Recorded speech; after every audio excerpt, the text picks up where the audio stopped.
Welcome back, ladies and gentlemen, to the alligator pit where it gets real. And before we move forward, I just want to thank everybody that has been supporting me, supporting this movement, the videos, the books, supporting, the content that I'm putting on a page that may include other people. I just want to let you people know that I got much gratitude for you, and we are all doing our small part to contribute back to the resurrection and the restoration of the true American nation. All right. So I'm very, very, pleased to be on this journey with you all. And, whether you think you're insignificant or significant, your likes, your comments, you sharing these videos, you watching these videos, they help me a lot.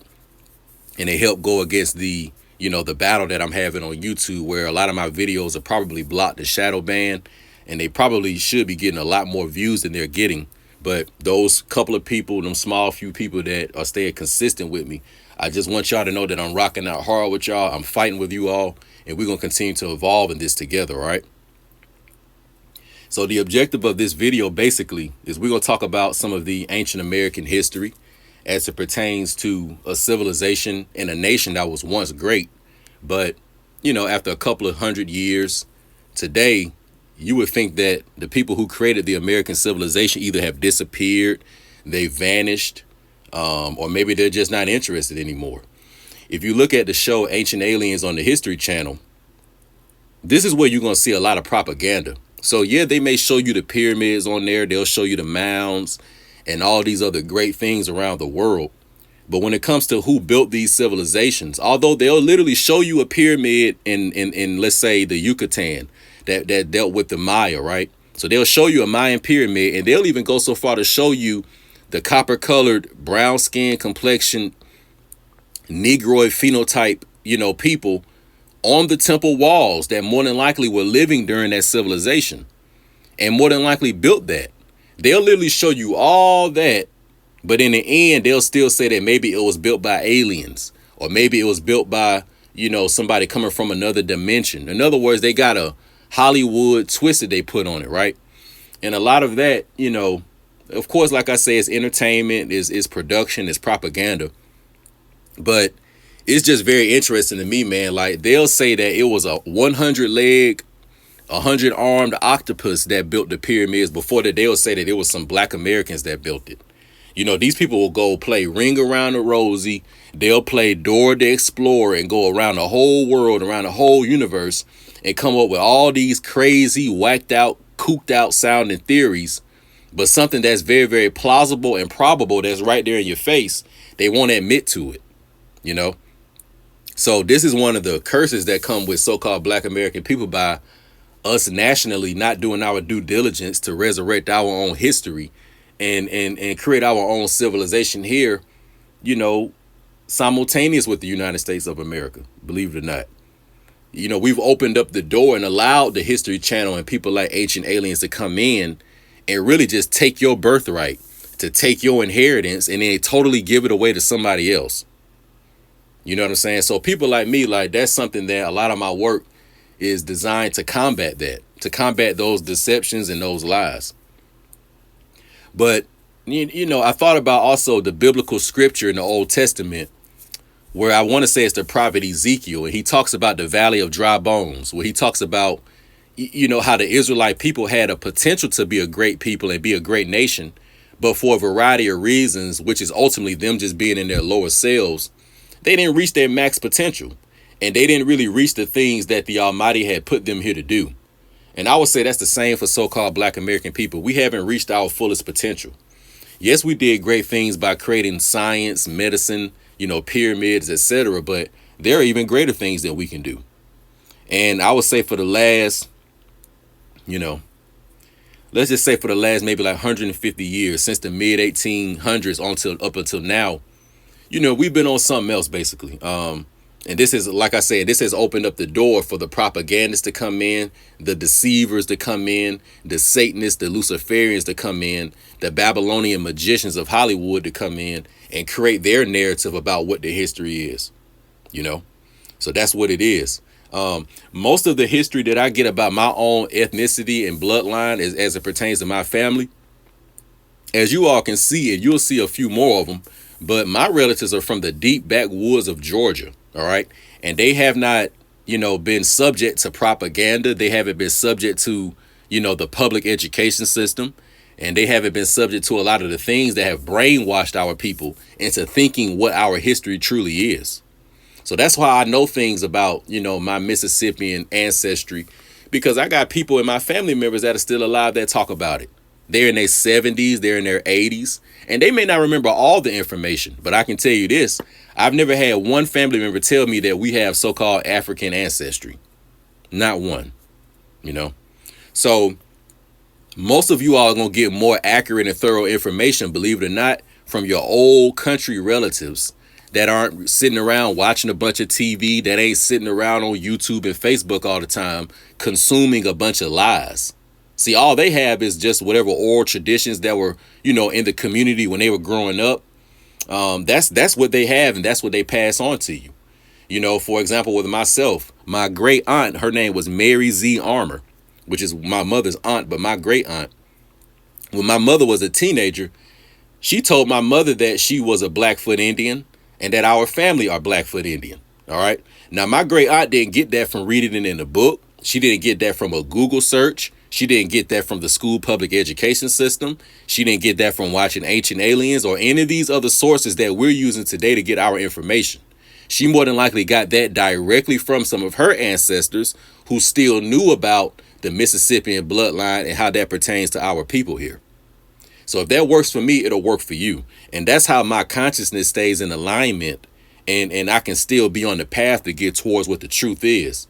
Because the propaganda out here, and a lot of these people that are so quote unquote educated and they're so quote unquote scholarly, you're just more entrenched into the European academic system, which means that you believe the narrative that you were brought on a slave boat, that you are a Negro, and all these other things. You know what I'm saying? So most of you all that know so-called black people that have PhDs and they got fancy corporate America jobs and all that type of stuff, those are actually the ones that believe that you from Africa, believe it or not. And the ones that didn't get so deep and brainwashed into that, they're the ones that actually still remember the truth. Okay? So that's why you could come on YouTube and listen to a brother like Bobby Hemmett or a brother like Blackbeard, and you can get more information from me at some point than you can some PhD physicist on the History Channel trying to talk about, the pyramids of Teotihuacan or something like that.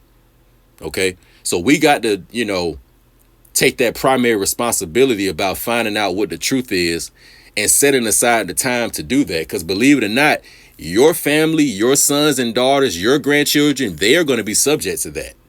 See, Blackbeard, I'm working to clean my family bloodline up.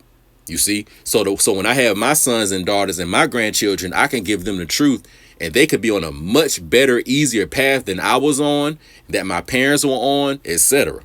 Okay, so you're going to be responsible for your own family and your own bloodline. All right. So to kick this off, I want to read a little bit in my own book on page 16 about the nationality and birthright of the indigenous American. Okay. Although many autochthonous Americans socialized in tribes and confederacy, by nationality and birthright, they were all Americans. The copper-colored people went by different tribal and clan names. Here are a few just to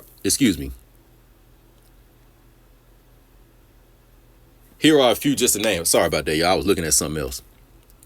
So you have the Ottawa, the Kickapoo, the Illinois, the Shawnee, the Tuscarora, the Oconee, the Uchi, the Cherokee, the Iroquois, the Powhatan, the Mohawk, the Catawba, the Delaware, the Seneca, the Yamasee, the Creek, the Seminole, the Choctaw, the Chickasaw, the Natchez, the Muskogee, the Gullah, the Timucua, the Mayaka, etc.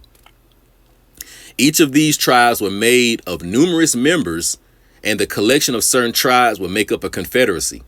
Long ago, from migration and other reasons, indigenous people from South and Central America came farther north into the Southwest and Eastern districts. The Mississippian mound cities were organized communities holding hundreds of thousands of people. So I'm going to reread this last sentence one more time. Long ago, from migration and other reasons, indigenous people from South and Central America came farther north into the southwest and eastern districts. The Mississippian mound cities were organized communities holding hundreds of thousands of people. So ultimately what I'm getting at right here is that, of course, there were various indigenous tribes all across North America, but they did have organization. And some of the tribes were coming together and they would create what's called a confederacy. And I also want you to understand this too. When it comes to North America, you have the Hopewell civilization or era, you have the Adena civilization or era, and you have the Mississippian civilization or era. But when it comes to the Mississippians, and this may just be, what I think from research, and I'm not the only one that thinks this, but I can see a strong Maya Olmec influence in the southeast of North America in the Mississippian culture. And you'll see a little bit more why I say that in a minute. So now I'm going to continue. Accounts by Hernando de Soto and other European invaders verify the physical description of the autochthonous Americans. In the early 1500s AD, Giovanni da Verrazzano, an Italian crusader in service to King Francis I of France, gave a report on the indigenous people encountered in the southeast of North America. So what I'm going to read right now is some accounts from Verrazzano, who was an Italian crusader on behalf of the French. And when he came into the southeast in the 1500s, he described the people that he saw. So let's see how the Mississippian people were described as far as their ethnicity, their phenotype, and their physical appearance. How did the people look? It states as follows, quote, "They go entirely naked, except about the loins they wear skins of small animals like martens, fastened by a girdle of plaited grass, to which they tie all around the body, the tails of other animals hanging down to their knees. The complexion of these people is black, not much different than that of the Ethiopians. Their hair is black and thick and not very long, tied back behind the head like a small tail. As for the physique of these men, they are well proportioned, of medium height, a little taller than we are. They have broad chests, strong arms, and the legs and other parts of the body are well composed. There is nothing else except that they tend to be broad in the face. They have big black eyes and an attentive and open look. They have a sharp cunning and are agile and swift runners." So that's how the Europeans were describing the indigenous people of the South when they came to the Americas. Let's say how they look. So he said that the complexion of the people was black, not much different than those of the Ethiopians. So when the Europeans came to America, they would use words like Moor, Ethiopian, Negro to describe the indigenous people that they saw in America, because when they were coming from Europe, there were people in Europe that looked just like the people aboriginal to America. So when they say the word like Ethiopian, that's also describing a particular phenotype or appearance of a person. Not saying that the people of America were from Kush or from East Africa, but they had the same appearance and phenotypes as some of those folks. In other words, they were so-called black people. All right. He went on to say that their hair is black and thick and not very long, tied behind their head like a small tail. So some of the people were wearing ponytails. All right. Don't so-called black Americans wear ponytails today? And don't some of our women like to braid their ponytail? And he went on to say they have broad chests, strong arms, and the legs and other parts of their body are well composed. And he went on to say that they have, they're agile and swift runners. So he just was kind of describing more about the physicality and some of the physical characteristics. Now, we all know that the so-called black American man generates and harnesses some of the highest level of testosterone on the planet. So that means a lot of other men, when they go to the gym and work out, some of them have to take steroids to look like how we naturally look. Okay. So the so-called black American man, who is the top physical athlete on the planet, this is being described by the European.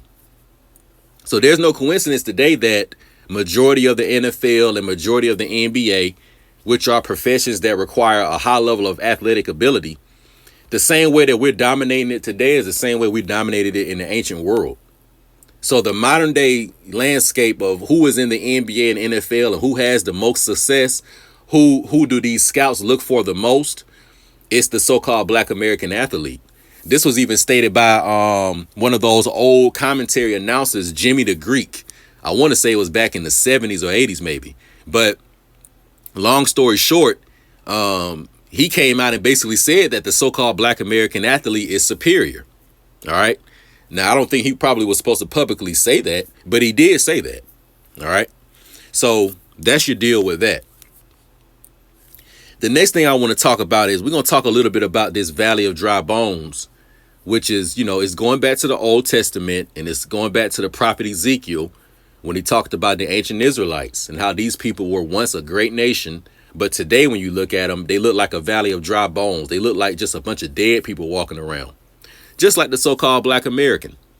And when you think about some of the ancient structures that were found in the 1800s by explorers going deep into Mexico, deep into South America, what you found is a lot of the earth and vegetation was grown over the different pyramids and the different temples that were found in the Yucatan and different parts of the northern countries of South America. Okay. So on the screen, what you see right here in front of you on the top, you see a picture of the Chichen Itza pyramid dated back to like 1892. All right. That's what you see on the top part of your screen. And what you see on the bottom part of your screen is when they cleaned up the pyramid. So when they removed a lot of the earth and vegetation over it that was on it, and they cleaned it up. This is how it looked, right? So clearly you can see, if you didn't know that the little temple part at the top was sticking up, and based on the shape of it, you wouldn't have known that this was just a pile of earth and dirt and rubble that had just built up over the years, right? Over the decades, over the centuries. But when you come and you removed all that vegetation, you removed all the grass, the trees that had grown on it, etc., it was this beautiful pyramid that you see on the bottom, right? So that is in Chichen Itza. The picture at the top you're looking at is 1892. The picture on the bottom you're looking at is 2024. So while our people were, struggling to survive during this European invasion, like I told you all before, I think a lot of our stuff got switched around in the late 1800s and the early 1900s. Okay. So while our people were dealing with, the Reconstruction era, dealing with Jim Crow, dealing with the Knights of the Golden Circle and the Ku Klux Klan, and we're fighting to basically, survive, while we were dealing with the Trail of Tears, while we're dealing with the Indian Removal Act, while we were dealing with the Creek Wars, the Seminole Wars, the Civil War, etc. While all of that was going on, a lot of our temples, our pyramid communities, our mound communities, they were inactive because the people moved. So a lot of earth started growing over them, and the animals started to come in, and nature took over, right? But as time smoothed over, the European went in, cleaned some of this stuff up, turned it into tourist attractions, turned some of it into state and national parks.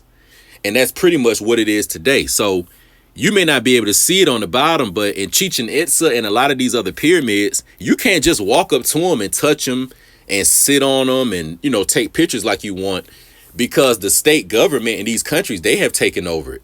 Okay. So what's happened is that while we in this valley of dry bone state, somebody else has come in and they're being the custodians of our stuff. Okay. They've been the custodians of our stuff. So you clearly can see this right here, right? That's down in Mexico. What we have right here is a mound in Georgia, right? You got the Etowah mounds, the Okmulgee mounds. You got plenty of mounds in Georgia. If you drive down Highway 75, Highway 85, I don't know, maybe going in a circle of 285, probably going east and west on I-20. If you look deep into, off the highway, you're going to see a lot of mounds and certain structures all across Georgia, Alabama, the Carolinas, other parts of the Southeast, right? This one right here, they put stairs on it. You can see your stairs right here, right? So they clearly showing you that this is one of the mounds built by the American Indian people that were indigenous, and it was used for a variety of reasons, ceremonial, But at the top, you can see that there's a platform, right? Now, when we look at it, you can see that it has a shape, but it's just a bunch of earth, vegetation, and grass growing over it, right? And in the background, you can clearly see the woodlands of Georgia, right? So remember, in 1892, the pyramid at the top had a bunch of earth and vegetation grown over it. And until they cleaned it off, that's how it looked. But once they cleaned it off, we could clearly see the pyramid at the bottom is actually what it is. So it isn't just a big mound of grass and dirt. It actually is a pyramid under it, right?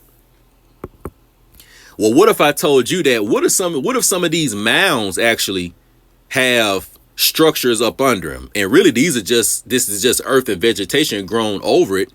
And maybe it was so many of them that when it came to, the excavations and certain archaeological digs they did in the southeast, they may have not wanted to clean a lot of them off. And you know why they want to clean a lot of them off?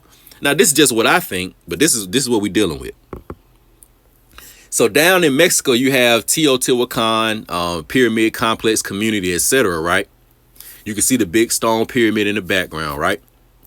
But what do you see right here? You see these small step platforms, right? And you can walk up the step platform, and it's a smaller version of the pyramid. So you got your steps you can walk up, and you got a flat platform at the top that people probably were hanging out at, sitting, etc., right? So clearly you can see that these small step platforms, this is the same kind of architecture used to build the bigger platforms like what you see right here. Same step-like structure, right?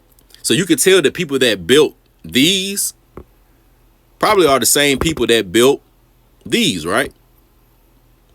But what if I told you that this small step, we'll call this one the small step platform, because it's not a full pyramid, but it's like a mini step platform, right? And it still has your steps, just like Chichen Itza does, right?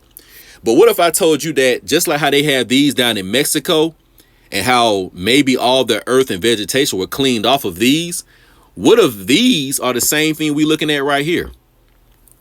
Except right here, they haven't cleaned the vegetation off. Because maybe if they cleaned the vegetation off all around Georgia, instead of it being mounds, you would see this. Now, that would be a little bit harder to deceive people and put propaganda on people if you driving around Georgia, Alabama, Tennessee, certain parts of Illinois, you know what I'm saying, certain parts of Florida, and you seeing all these mini step pyramid platforms. You would have a lot of questions if you saw that, wouldn't you? You know what I'm saying? So I'm under the impression that what we have in Georgia and throughout the southeast that look like mounds, some of these may be mounds. Some of these may be, just earth that they, constructed to be in the form that it is, right? Some of them may have been used for burial and ceremonial purposes. So you did have certain mounds that were excavated and they would find people of nobility buried inside of them, right? But I think that some of these mounds in the southeast of North America that have the vegetation on it, I think if you clean this off, it may be like this, y'all. That may be what we really have here in Georgia. So when I told you all earlier that a lot of the Mississippian culture and civilization was inspired and influenced by the ancient Maya, the ancient Olmec, this is what I'm talking about. When I say that in my book, when I talked about how in Central America, in the Yucatan, when the Spanish invaded them and started to tear up and destroy that civilization, a lot of the people left, okay? So the Olmec and the Maya, all these people didn't disappear. I think that a lot of them came to the southeast of what we call North America, the states that we call Florida, Alabama, Mississippi, Georgia, right there in the Gulf of Mexico. It wouldn't have been that much for those people to understand the current because these also were mariners. These people also were traveling in the water, okay? So it wouldn't have been that much for them to learn the currents, hop on their, water devices, their ships or whatever it was that they were using. And while those civilizations of the Maya and the Olmec were being destroyed in the 1500s, some of those people probably came to the southeast of North America. And when they came, they also brought their science and their architectural building styles with them. So the Mississippian kingdom or Mississippian civilization or Mississippian nation, that is the last nation we had before we really lost our nationality. If you research the Mississippian mound builders, they will tell you that they are a copper-colored Negroid people. And so-called Black Americans are a copper-colored so-called Negroid people. When you hear those terms like Negroid, Moor, Black, Indian, this really is talking about the ethnicity and the phenotype and the appearance of the person. That's why when they talk about the Maya or they talk about the Olmec stone heads, they'll say they had a Negroid appearance. Well, I know this on my mother and a lot of my elders on their birth certificate, it had Negro. The indigenous woman that they found in South America that they dug up, I think her name was Lucia, if I remember correctly. And they reconstructed how she may have looked. She just looked like a melanated American woman that could have been walking down Bankhead Highway or walking down Terra Boulevard or walking down somewhere in downtown Atlanta. And if you would have saw her, you'd have just said, oh, that's a so-called black woman. All right.